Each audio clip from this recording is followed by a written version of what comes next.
નમસ્તે વિદ્યાર્થી મિત્રો. તો અત્યાર સુધી આપણે પરમાણુ મોડેલ વિશે ભણ્યા. એમાં ખાસ કરીને સૌપ્રથમ બોહર વિશે વાત કરીએ. રિવિઝન થોડું કરી દઈએ ફટાફટ. બોહરે શું કીધું હતું ભાઈ કે ઇલેક્ટ્રોન એક પાર્ટિકલ છે જે કેન્દ્રની આજુબાજુમાં, બોહરની વાત કરીએ સૌપ્રથમ, બોહરના મત પ્રમાણે ઇલેક્ટ્રોન શું છે, કણ સ્વરૂપમાં છે જે ન્યુક્લિયસની આજુબાજુમાં પરિભ્રમણ કરે છે. બરાબર છે. પણ એમના જ પછી ડી બ્રોગલીએ આવીને શું કીધું કે ભાઈ પાર્ટિકલ સ્વરૂપ નથી, એ કેવો છે, વેવ સ્વરૂપમાં. હવે વેવ સ્વરૂપમાં છે મતલબ કે એ કેન્દ્રની આજુબાજુમાં કેવા સ્વરૂપમાં, વેવ સ્વરૂપમાં પરિભ્રમણ કરે છે. બરાબર છે. તો ઇલેક્ટ્રોનને જ્યારથી વેવ સ્વરૂપમાં માનવામાં આવે છે, તરંગ સ્વરૂપમાં માનવામાં આવે છે, ત્યારે આખું પરમાણુ મોડેલ છે એનું નામ બદલી જાય છે. પછી એમને નામ શું આપવામાં આવે છે, તરંગ યંત્રશાસ્ત્ર. બરાબર છે. મોડેલ પ્રમાણે તમે કહી શકો. તો એમને નામ ચેન્જ કરી દેવામાં આવે છે. આ રીતે આપણે એમને વ્યાખ્યાયિત કરી છે, વેવ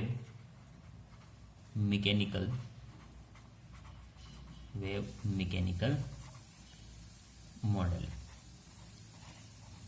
એને બીજું નામ પણ આપવામાં આવે છે કારણ કે આપણે એને ક્વોન્ટા વિશે પણ ભણેલા છીએ, ક્વોન્ટમ થિયરી પણ આપણે ભણેલા છીએ. તેમને એ પણ નામ આપવામાં આવે છે, ક્વોન્ટમ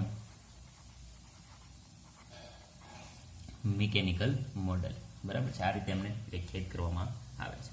તો કઈ રીતે સ્વીકારવામાં આવે છે કે ઇલેક્ટ્રોન શું છે, વેવ છે, મતલબ કે તરંગ સ્વરૂપમાં આગળ વધે છે.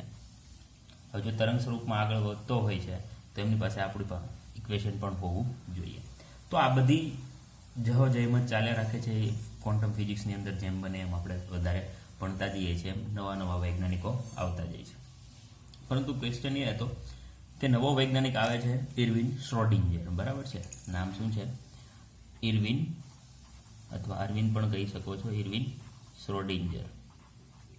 એમણે શું કીધું કે ભાઈ ઇલેક્ટ્રોન એ તરંગ સ્વરૂપે હોય છે, તો પરમાણુ કેન્દ્રની આજુબાજુમાં જો ઇલેક્ટ્રોન ફરતો હોય તો એ કોઈ ચોક્કસ જગ્યાએ હોતો નથી. તરંગ સ્વરૂપ તો ગમે ત્યાં ફરી શકે છે. બરાબર છે. કોઈ વસ્તુને તમે શોધવા જાઓ, એ પાર્ટિકલ સ્વરૂપમાં, કણ સ્વરૂપમાં હશે તો અહીંયા હશે, અહીંયા હશે, પણ એ ચોક્કસ રાઉન્ડ ઉપર તમે કઈ રીતે નક્કી કરી શકો? આપણે ટુ વ્હીલ લઈને નીકળીએ છીએ, માનો કે ટુ વ્હીલ તો અહીંયા જ ફરવાની છે, રાઉન્ડ ફિક્સ છે આપણા માટે. પણ ટુ વ્હીલને આપણે તરંગ સ્વરૂપમાં ફેરવીએ તો આ રીતે ફરશે.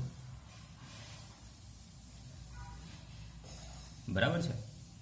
તો તમે આ રાઉન્ડ જે સર્કલ પાથ છે એમના ઉપર તમે ઇલેક્ટ્રોનને શોધવા જશો તો અમુક જગ્યા તમને દેખાય છે કે અહીંયા ઇલેક્ટ્રોન ના જ હોય. મતલબ ફરે છે તો ન્યુક્લિયસની આજુબાજુમાં, કેન્દ્રની આજુબાજુમાં, પણ તરંગ સ્વરૂપમાં છે તો એમની તમે ચોક્કસ રીતે ત્યાં શોધી શકતા નથી. કોણ કહે છે? Erwin Schrodinger. જો તરંગ સ્વરૂપમાં હોય તો માત્ર ઇલેક્ટ્રોનની શું છે, શોધવા માટેની સંભાવના. શું છે? સંભાવના છે. બરાબર. એ સંભાવના છે કે ભાઈ અહીંયા ઇલેક્ટ્રોન હોઈ શકે છે. ચોક્કસ રીતે તમે ના કહી શકો કે ત્યાં જ ઇલેક્ટ્રોન હશે. એટલા માટે એમણે આખું શ્રોડિંજરે વેવ ઇક્વેશન આપેલું કે ઇલેક્ટ્રોન મળવાની સંભાવના. જોજો, ચોક્કસ રીતે નથી વાત કરતા. ઇલેક્ટ્રોન મળવાની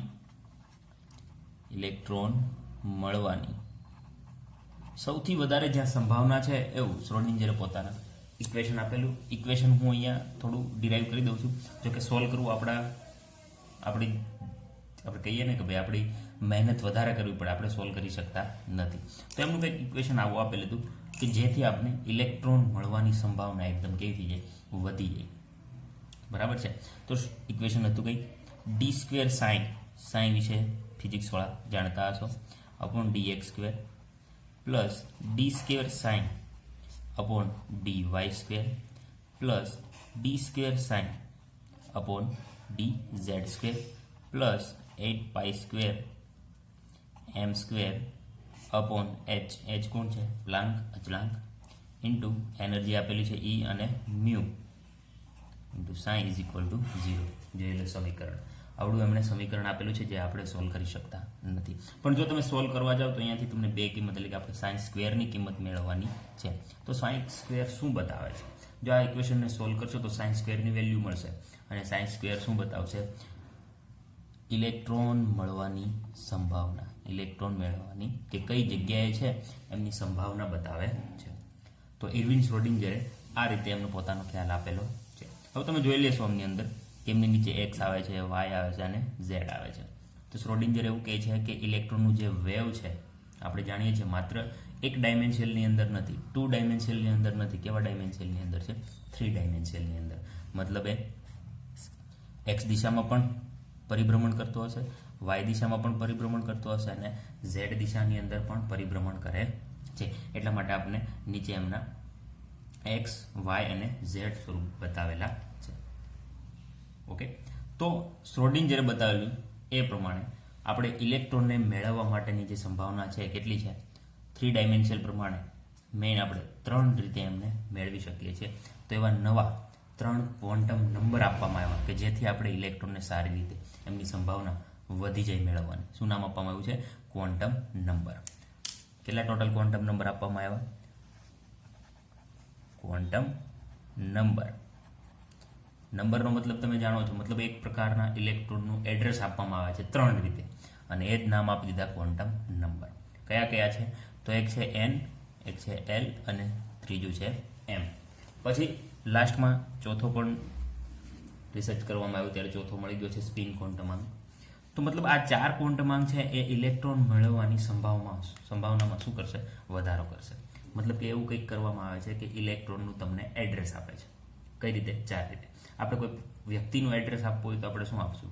4 રીતે જ આપશું ભાઈ, કે વધારે રીતે આપે? ભાઈ ક્યાં રહ્યો છો? કોઈ સિટીમાં રહ્યો છો, બરાબર છે? સિટીની અંદર તમે કઈ સોસાયટીની અંદર રહ્યો છો, સોસાયટીની અંદર તમે કયા નંબરની અંદર એટલે કે ઘર નંબરની અંદર રહ્યો છો, અને ફિક્સ વેલ્યુ જો આપી હોય કે ભાઈ વ્યક્તિ ક્યાં જ રહે છે તો ઘરની અંદર કયા રૂમની અંદર તમે રહ્યો છો.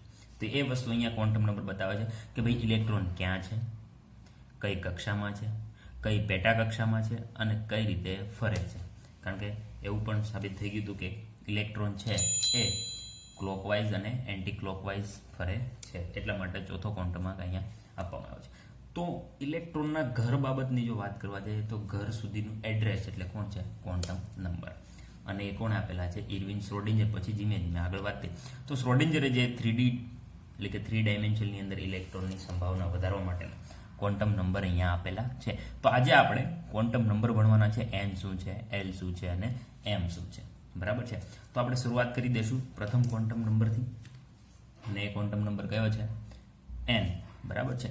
તો અહીંયા હું હેડિંગ મારી દઉં છું, ક્વોન્ટમ નંબર. પ્રથમ છે મુખ્ય ક્વોન્ટમ આંક. મુખ્ય ક્વોન્ટમ આંક જેને એન વડે દર્શાવવામાં આવે છે, બરાબર છે? આમને પ્રિન્સિપલ ક્વોન્ટમ આંક પણ કહેવામાં આવે છે. Principal quantum number. તો એન શું બતાવે છે એમના વિશે આપણે આ ટોપિકની અંદર આગળ વાત કરવાની છે કે ઇલેક્ટ્રોનના ઘર સુધી આપણે કઈ રીતે પહોંચવું. તો મુખ્ય ક્વોન્ટમ આંક છે એ ઇલેક્ટ્રોન મળવાની સંભાવના કઈ રીતે જેમની વાત કરી. પણ મારા અંદાજ પ્રમાણે તમે જાણો છો કે કક્ષા અને કક્ષક કોને કહેવાય છે, બરાબર છે? આપણે વાત કરી હતી ઇલેક્ટ્રોન જે અંતરે પરિભ્રમણ કરે છે એમને બોહરે શું કીધું હતું? કક્ષા. છતાં આપણે અહીંયા વ્યાખ્યા લખી દઉં છું, કક્ષા કોને કહેવામાં આવશે અને કક્ષક કોને કહેવામાં આવશે. તો પ્રથમ વ્યાખ્યા છે કક્ષા. કક્ષા તો આપણે જાણીએ છીએ, બોહરે સાબિત કર્યું હતું એ. તો પરમાણુ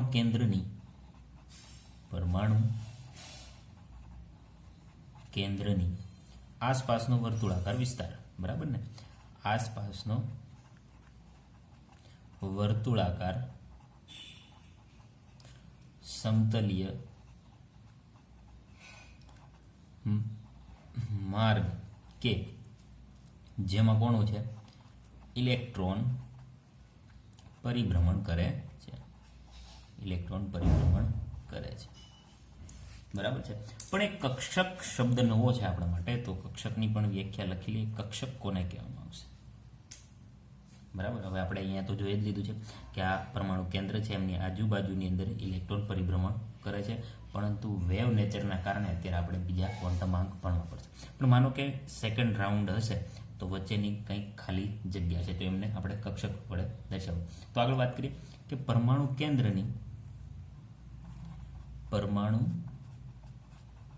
કેન્દ્રની આસપાસનો અવકાશીય વિસ્તાર. કેવો? અવકાશીય, ખાલી છે, અવકાશીય વિસ્તાર અવકાશીય વિસ્તાર કે જ્યાં બરાબર છે, કારણ કે વેવ નેચર હોવાના લીધે ઇલેક્ટ્રોનનું તરંગ એ ખાલી જગ્યાની અંદર જાય છે. તમે જોઈ શકો જો અહીંયા ખાલી જગ્યાની અંદર જાય છે. બરાબર છે, કે જ્યાં કોની મળવાની સંભાવના છે? ઇલેક્ટ્રોન મળવાની સંભાવના, ઇલેક્ટ્રોન મળવાની સંભાવના વધુ છે. બરાબર, વધુ હોય છે. તો વસ્તુ સમજો, કક્ષા અને કક્ષક વિશે અહીંયા તમને જે બતાવવામાં આવેલ છે એમની જ વાત કરવામાં આવી છે.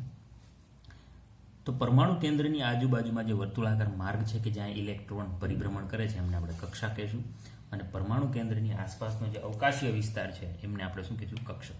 કક્ષકની કેમ જરૂર પડી? કારણ કે જો વેવને જે તરંગ સ્વરૂપમાં છે તો તરંગ ક્યાં જાય છે? એકદમ રાઉન્ડ ઉપર એ ગોળ ગોળ ફરતો નથી, એ તરંગ ખાલી જગ્યામાં પણ જાય છે. તો આપણે શ્રોડિંજરના સમીકરણનો ઉપયોગ કરીને એ ખાલી જગ્યાની અંદર પણ ઇલેક્ટ્રોનને આપણે શોધવાનો છે. તો વાત હતી મુખ્ય ક્વોન્ટમાંકની. બરાબર છે, અહીંયા સાઈડમાં લખેલું છે. મુખ્ય ક્વોન્ટમાંક શું હોય છે?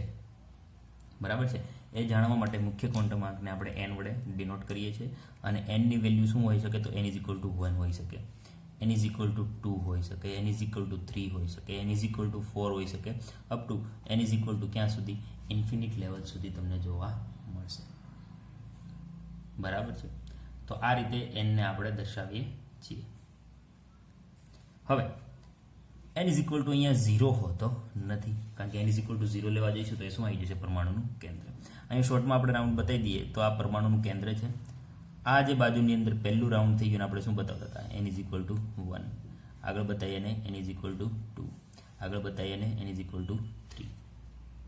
બરાબર છે, તો n જે અહીંયા મુખ્ય ક્વોન્ટમાંક, પ્રિન્સિપલ ક્વોન્ટમાંક છે એ આપણને ખાસ કરીને n = 1 એને આપણે નામ પણ આપ્યા હતા. n = 1 ને શું કહેવામાં આવે છે? k.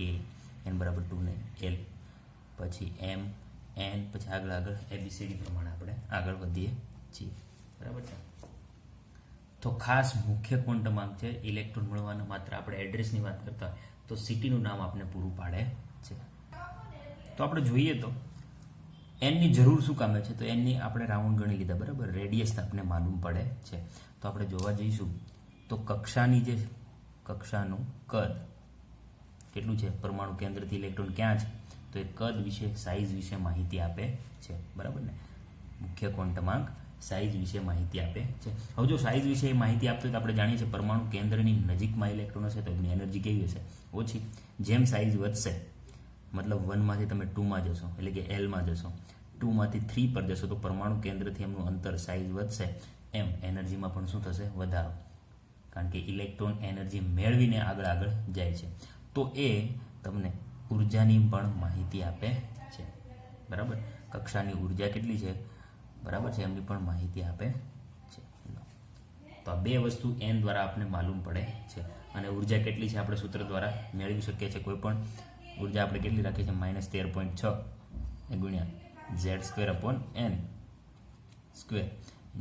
ઇલેક્ટ્રોન વોલ્ટની અંદર. આ સૂત્રની અંદર કિંમત મૂકી દેશું, કઈ કક્ષામાં ઇલેક્ટ્રોન છે તો આપણને ઉર્જાની માહિતી મળશે.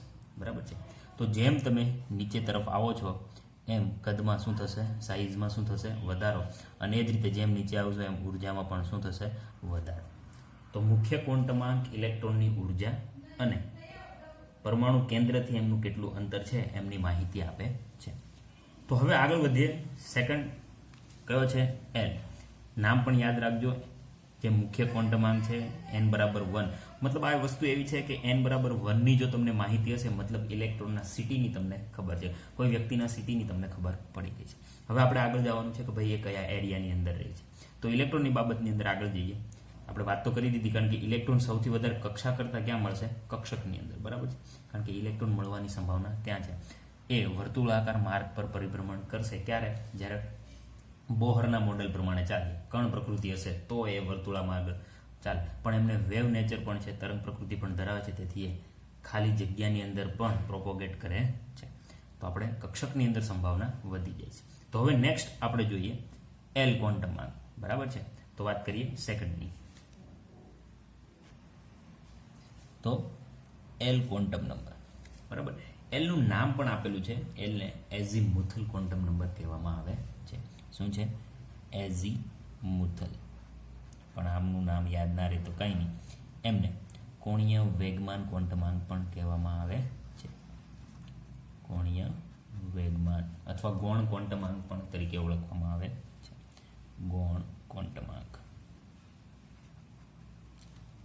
હવે જેમ n ની અંદર વાત કરી હતી કે સાઇઝ ઓફ ઓર્બિટ એટલે કે કક્ષાની સાઇઝ વિશે તેમજ એનર્જી વિશે માહિતી આપે છે, એમ આમની બાબતની અંદર પણ જે ગૌણ ક્વોન્ટમાંક છે L એ શેની વાત કરે છે તો એ આકારની વાત કરે છે. મતલબ જે પેટા કક્ષક આવેલી છે, આપણે કક્ષકની વાત કરી હતી જ્યાં ઇલેક્ટ્રોન મળવાની સંભાવના વધારે છે, એ કક્ષકનો આકાર કેવો છે એમની અહીંયા વાત કરવાની છે. આકારની સાથે સાથે અલગ અલગ નેમ પણ આપેલા છે, એમના નામ પણ આપેલા છે, તો એ પણ વાત કરી લઈએ. તો એલની જો વાત કરીએ તો એમની વેલ્યુ પર વાત કરીએ તો એલની વેલ્યુ કેટલી હશે? 0, 1, 2, 3. બરાબર છે. આગળ 4 સુધી મોસ્ટ ઓફલી આપણે એવા કોઈ તત્વની શોધ કરી નથી કે એલની વેલ્યુ 4 સુધી. તો 0નું નામ આપી દીધું હતું S, 1નું નામ આપી દીધું P, 2નું નામ આપી દીધું D અને 3નું નામ આપી દીધું F. બરાબર છે. આમના આકારની વાત કરીએ, હું અહીંયા આકાર લખું છું. તો S કક્ષકનો આકાર કેવો છે? વર્તુળાકાર. કેવો થશે? વર્તુળાકાર. મતલબ જો S કક્ષકની અંદર કક્ષક બોલું છું, બરાબર છે, કારણ કે કક્ષા વિશે તો કોણ માહિતી આપશે? N. L કોના વિશે માહિતી આપશે? કક્ષક વિશે. બરાબર છે. તો જ્યારે S ની વાત કરવામાં આવે તો વર્તુળાકાર છે. P ની વાત કરવામાં આવે તો ડમ્બેલ આકાર છે. કેવો છે? ડમ્બેલ. જીમની અંદર જે ડમ્બેલ ઉઠાવો, અથવા તમે ડમરું પણ યાદ રાખી શકો છો. મતલબ કે માનો કે આ એક્સ અને વાય છે, તો આ રીતે એમની અંદર અક્ષ ઉપર પરિભ્રમણ કરે છે. ડી ની વાત કરવામાં આવે તો એનો આકાર છે ડબલ ડમ્બેલ. મતલબ આ એક છે તો આવા કેવા? 2. આ 1, એ જ રીતે ઉપરથી આ 2. મતલબ એક મસ્ત એવું ફૂલની રચના કરે છે. અને એફનો આકાર કોઈ નક્કી છે નહીં, થોડો કોમ્પ્લિકેટેડ છે. મતલબ એ આ જેમ કે અહીંયા કેમ પાંખડા 4 થાય છે, બરાબર છે, એવા ત્યાં કેટલા જોવા મળશે? આ 2 ફિલ્ડની અંદર 2Dની અંદર પરિભ્રમણ કરતા હશે એક્સ અને વાયની અંદર, તો એફની અંદર એ 8 ટોટલ 8 આવા ફૂલ જેવી રચના બનાવે છે. એટલે થોડો કોમ્પ્લિકેટેડ છે, બરાબર ને? કેવો છે? કોમ્પ્લિકેટેડ. એમનો આકાર કોઈ નક્કી હોતો નથી. તો અહીંયા થઈ ગઈ વાત આકારને રિલેટેડની. હવે એલની વેલ્યુ ઉપર અમુક લિમિટ મૂકવામાં આવે છે, કારણ કે એલની જે વેલ્યુ છે એ કોના ઉપર આધાર રાખે છે? મુખ્ય ક્વોન્ટમાંક. આ કેવો ક્વોન્ટમાંક છે? ગૌણ અથવા કોણીય વેગમાન ક્વોન્ટમાંક. તો આપણે લિમિટ અહીંયા સાઈડમાં બતાવી દઈએ છીએ, અથવા ચલો નીચે બતાવી દઈએ કે એમની લિમિટ શું છે. તો માનો કે હું અહીંયા એનની વેલ્યુ સાથે એલની વેલ્યુની આપણે કમ્પેરિઝન કરીએ કે એનની વેલ્યુ કેટલી હોય, એટલે કે મુખ્ય ક્વોન્ટમાંકની વેલ્યુ કેટલી હશે ત્યારે એલની વેલ્યુ શું હશે, એમની આપણે કમ્પેરિઝન કરીએ. તો જુઓ, આપણે વાત કરી હતી n ઇઝ ઇક્વલ ટુ 0 ક્યારેય હશે નહીં, પણ l ઇઝ ઇક્વલ ટુ કેટલી આવે છે? 0. બરાબર છે. તો અહીંયા એ સમજવાનું હતું. બરાબર. તો અહીંયા આપણે n ની વેલ્યુ કેટલી હતી? 1. તો 1 હશે તો l ની વેલ્યુ કેટલી હશે? 0.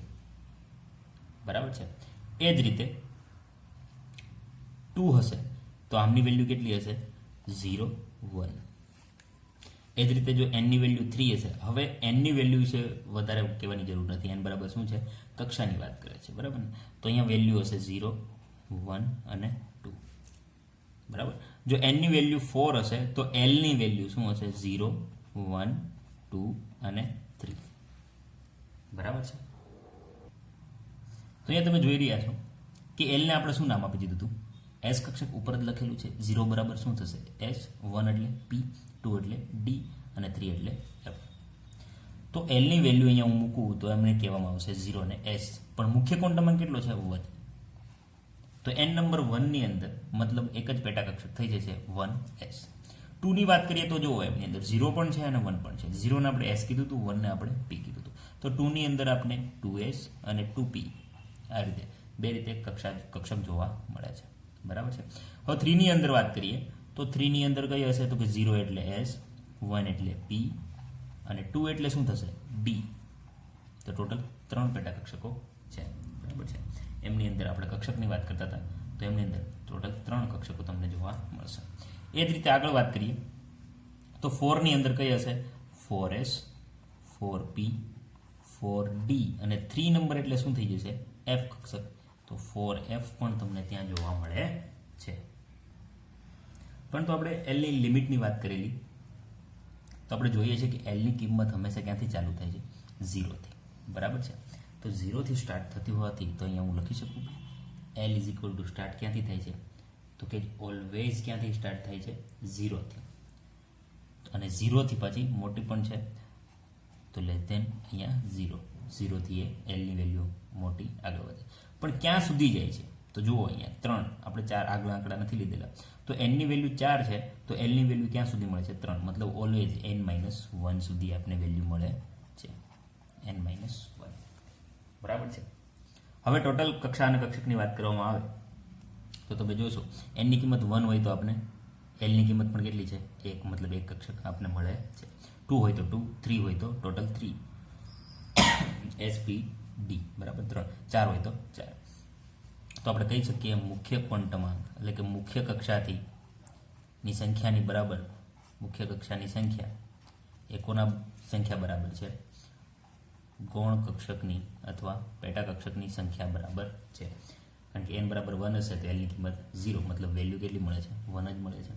2 છે તો 2 વેલ્યુ મળે, 3 છે તો 3 વેલ્યુ, 4 છે તો 4 વેલ્યુ મળે. બરાબર. અને બીજી રીતે જો તમે કક્ષકની આગળ એમનો Lનો ઉપયોગ ક્યાં થાય છે, તો જેમાં તમારે કક્ષકનું કોણીય વેગમાન ઇલેક્ટ્રોન જે કક્ષકની અંદર રહેલો છે એમનું કોણીય વેગમાન તમારે શોધવું હોય તો કેટલા કેના બરાબર થશે, h/2π. હવે તો h/2π યાદ જ હશે, √L/L+1. બરાબર છે. કારણ કે એમની અંદર તમને ક્વેશ્ચન પૂછવામાં આવી શકે છે. તો હવે તમને કોઈ પણ કક્ષક માટે પૂછવામાં આવે તો તમારે ડાયરેક્ટ એમનો આન્સર આપી દેવાનો, Lની કિંમત તમને મૂકી દેવાની છે. બરાબર. જેથી આપને વધારે માહિતી મળે. જેમ કે તમને પૂછવામાં આવે કે ભાઈ 3p કક્ષકનો કોણીય વેગમાન બતાવો, તો 3p કક્ષકની અંદર 3 તો કોણ બતાવશે, અહીંયા 3 કોની વેલ્યુ બતાવે છે, બરાબર. 3 કોની વેલ્યુ બતાવશે, મુખ્ય ક્વોન્ટમાંક Nની, અને p કોની વેલ્યુ બતાવે છે, Lની.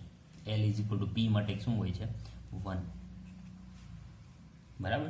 તો આપણે માત્ર 1 કિંમત અહીંયા મૂકી દેવાની છે જેથી આપણે માહિતી મળે. તો અહીંયા Lની જગ્યાએ શું મૂકી દો, 1. Lની જગ્યાએ તમે 1 મૂકી દેશો તો 1 + 1 2, બરાબર છે. અને એમને અહીંયા તમારે √2 લઈ લેવાના છે જેથી તમને ફાઇનલી માહિતી મળશે. પણ આ જ્યારે કોમ્પિટિટિવ એક્ઝામ આપતા હોય ત્યારની માહિતી છે. તો વાત કરીએ હવે ત્રીજા ક્વોન્ટમ આંકની. મેં અહીંયા થોડું લખી દીધું છે, ચુંબકીય ક્વોન્ટમાંક, જેને આપણે m વડે બતાવીએ છીએ. અત્યાર સુધીમાં આપણે જે ભણ્યા છીએ એ છે nની વાત કરી હતી મુખ્ય કક્ષા, બરાબર છે. મુખ્ય કક્ષાની વાત કરવામાં આવે છે, એ સાઇઝ બાબતમાં વાત કરે છે. L એ પેટા કક્ષાની માહિતી આપે છે અને એ શેપ આપે છે, મતલબ આકારની વાત. હવે એમની વાત કરવાની છે. તો એમની અહીંયા લિમિટ મૂકી દીધી છે, બરાબર છે. એ ક્યાં કોની વચ્ચે હશે, તો કે -L થી લઈને +L સુધી તમને જોવા મળે છે. જેમ કે આપણે Lની વેલ્યુ અહીંયા મૂકું છું, L ઇઝ ઇક્વલ ટુ શું હશે, તો કે 0 હોઈ શકે, 1 હોઈ શકે, 2 હોઈ શકે અને 3. નામ આપી દીધા હતા આપણે, આમને S કીધું હતું, આમને P, આમને D અને આમને F. એમની વેલ્યુ અહીંયા મૂકીએ તો જુઓ 0 મૂકીએ તો -L થી લઈને +L સુધી, પણ એ બધા કેવા આવશે, 0 જ આવશે. બરાબર છે. 1 કિંમત મૂકીએ, કેટલી કિંમત મૂકીએ, 1 કિંમત મૂકીએ અહીંયા, તો આપણે અહીંયા કિંમત મૂકશે 1 કિંમત મૂકો તો -1 થી લઈને +1 સુધી, એટલે કે -1 વચ્ચે કોણ આવશે, 0 અને +1. સિમ્પલ વસ્તુ છે. એ કોના માટે છે, P માટે. જો 2 કિંમત મૂકીએ એટલે કે D કક્ષકની વાત કરીએ તો -2 થી લઈને +2 સુધી, એટલે કે -2, -1, 0, +1 અને +2. સમજાતું હશે તમને, બરાબર છે.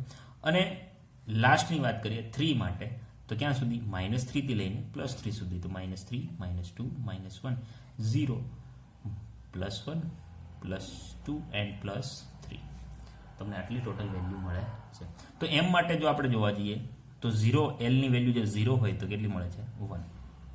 બરાબર છે. Lની વેલ્યુ 1 હોય તો ટોટલ કક્ષક કેટલી મળે છે, 3. Lની વેલ્યુ 2 હોય તો ટોટલ કેટલી મળશે, 5. અને Lની વેલ્યુ 3 હોય તો ટોટલ કેટલી મળશે, 7. બરાબર.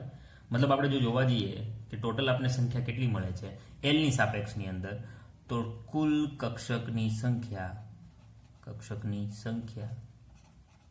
કેટલી મળશે, 2L+1.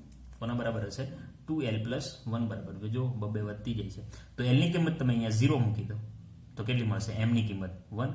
તો હું લખી શકું ભાઈ એમ ઇઝ ઇક્વલ ટુ એમની જે વેલ્યુ છે એ 2l પ્લસ 1 બરાબર હોય છે. બરાબર. 0 મૂકો તો 1 મળશે, 1 મૂકો તો આપણે કેટલી મળશે? 2 પ્લસ 1 એટલે કેટલી થઈ ગઈ? 3. અહીંયા તમે 2 મૂકો તો 2 into 2 પ્લસ 1 એટલે કેટલી થઈ ગઈ? 5. અહીંયા તમે 3 મૂકો 3 into 2 6, 6 પ્લસ 1 એટલે કેટલી? 7. તમે આમને એક બોક્સની અંદર બતાવી શકો છો. મતલબ 1 ની વાત કરવામાં આવે તો એમાં એક જ હશે, 3 ની વાત કરવામાં આવે તો 3 ની અંદર 3 હશે, 1 2 અને 3 બોક્સ. 5 ની વાત કરવામાં આવે ડી ની અંદર તો 5 બોક્સ જેમની અંદર ઇલેક્ટ્રોન પોતાનું સ્થાન ધરાવે છે. અને લાસ્ટ 7 તો એના માટે આપણે 7 વેલ્યુ બતાવી શકીએ છીએ. બરાબર છે. આ રીતે અહીંયા વાત કરવાની એમની વેલ્યુની પણ આપણે વાત કરી હતી.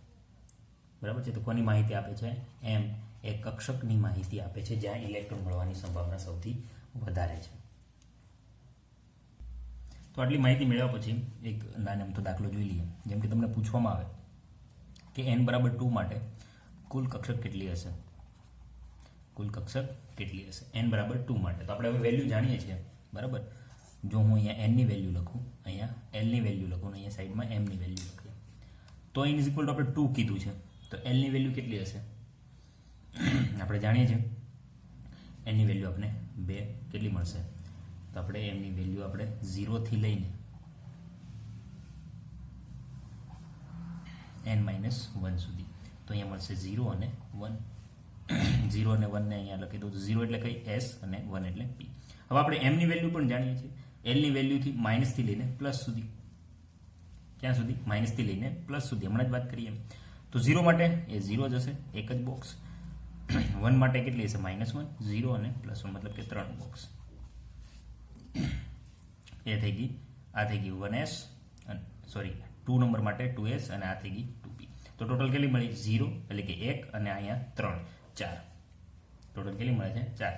તો n બરાબર 2 માટે તમને શોધવાની કીધી છે તો આપણે કેટલી મળી? 4. મતલબ કે n². જ્યારે પણ કોઈ કક્ષક શોધવાની તમને કહેશે તો માત્ર મુખ્ય ક્વોન્ટમાર્કનો શું કરી દેવાનું? સ્ક્વેર કરી દેશો તો તમને ફાઇનલી કુલ કક્ષકની એમની વાત થઈ જશે. બરાબર છે. હવે ચોથા ક્વોન્ટમાર્કની વાત કરીએ, જે મોસ્ટલી શ્રોડિંજર જે ઇક્વેશન આપે છે એમની અંદર તો નથી. એમની શ્રોડિંજર માત્ર કોની વાત કરી હતી? 3 ક્વોન્ટમાર્કની, n, l અને m. પણ જ્યારે ઇલેક્ટ્રોન પોતાની ધરી ઉપર પણ ફરે છે, બરાબર ને? હવે ઇલેક્ટ્રોન ધરી ઉપર ફરતો હશે, કાં તો ક્લોકવાઇઝ ફરતો હશે ને કાં તો એન્ટી ક્લોકવાઇઝ. એટલે એમના ઉપરથી ચોથો ક્વોન્ટમાર્ક આપવામાં આવ્યો છે અને એ છે સ્પિન ક્વોન્ટમાર્ક. કયો આપવામાં આવ્યો છે? સ્પિન ક્વોન્ટમ આંક. બરાબર છે. માત્ર ઇલેક્ટ્રોન જે પર્ટિક્યુલર સ્થિતિમાં છે એમની જ વાત કરવામાં આવી છે. તો ઇલેક્ટ્રોન જો ધરી ઉપર ફરે છે, મતલબ એમની અક્ષીય ગતિ આપે છે, બરાબર, પોતાના અક્ષ ઉપર ફરે છે, તો કાં તો એ ક્લોકવાઇઝમાં હશે ને અથવા એન્ટી ક્લોકવાઇઝ. તો એમની 2 વેલ્યુ આપવામાં આવી છે કે જો એ મતલબ એ વેલ્યુ તમે કોઈ પણ લઈ શકો છો મોસ્ટલી. તો જ્યારે ઘડિયાળની દિશામાં એટલે કે ક્લોકવાઇઝ ફરતો હોય તો +1 આ વેલ્યુ લેવી હોઈ શકે છે, બરાબર છે. અને વિરુદ્ધ દિશામાં હશે તો -1/2. એમને સાઇન તરીકે પણ ઇલેક્ટ્રોનને આપણે જો ઉપર આ રીતે ઉપરથી તીર બતાવતા અને એન્ટી ક્લોકવાઇઝ હોય તો નીચેથી તીર બતાવવામાં આવે છે. આ રીતે સ્પિન ક્વોન્ટમાર્ક. પણ શ્રોડિંજર ઇક્વેશનની અંદર આ ચોથા ક્વોન્ટમાર્કની કોઈ વાત કરવામાં આવેલી નથી. પણ આ ચોથા ક્વોન્ટમાર્કની જરૂરિયાત કેમ પડી તો એ આપણે નેક્સ્ટ ટોપિક આપણે હમણાં જોઈશું. પૌલીનો જે સિદ્ધાંત છે એમની વાત કરીએ, જેમની વાતથી એમણે કહી દીધું કે ચોથા ક્વોન્ટમાર્ક પણ હોવો જોઈએ. બરાબર છે. તો વાત કરીએ પૌલીની. તો ફાઇનલી આપણે 4 ક્વોન્ટમાર્કની વાત કરી દીધી. મુખ્ય ક્વોન્ટમાર્ક n, ગૌણ ક્વોન્ટમાર્ક અથવા કોણીય વેગમાન ક્વોન્ટમાર્ક અથવા એજીમુથલ ક્વોન્ટમાર્ક l અને પછી ચુંબકીય ક્વોન્ટમાર્ક. બધાની શું માહિતી આપે છે એમની પણ વાત કરી લીધી. તો હવે આપણે જોઈએ નિયમ. તો આપણે 3 જોવાના છે પણ ખાસ અગત્યનો છે એ છે પૌલીનો નિષેધનો નિયમ. પૌલીનો નિષેધનો નિયમ શું કહે છે કે ભાઈ એક જે આપણે કક્ષકની વાત કરી લીધી, બરાબર ને? એ કક્ષકની અંદર કેટલા ઇલેક્ટ્રોન રહી શકે છે એમની એમણે માહિતી આપેલી છે. તો હમણાં નિષેધનો નિયમ પહેલાં હું લખી દઉં છું. નિયમ શું કહે છે? તો આપણે વાત કરી હતી કે ભાઈ જુદી જુદી જે પરમાણુય કક્ષકોમાં કેટલી સંખ્યામાં, કક્ષકોની અંદર કેટલી સંખ્યાની અંદર ઇલેક્ટ્રોનની ગોઠવણી થાય છે એમ પૌલીના નિષેધના નિયમ પરથી નક્કી કરી શકાય છે. તો એમને નિયમ શું આપેલો છે કે એક જ એક જ પરમાણુય કક્ષકમાં રહેલા બે ઇલેક્ટ્રોન, યાદ રાખજો ખાસ એક્ઝામની અંદર પણ પૂછવામાં આવે છે, એક જ પરમાણુય કક્ષકમાં રહેલા બે ઇલેક્ટ્રોનના ટોટલ ક્વોન્ટમાંક કેટલા છે? 4. તો કોઈ બે ઇલેક્ટ્રોનની વાત કરવામાં આવે તો એમના ચારેય ક્વોન્ટમાંક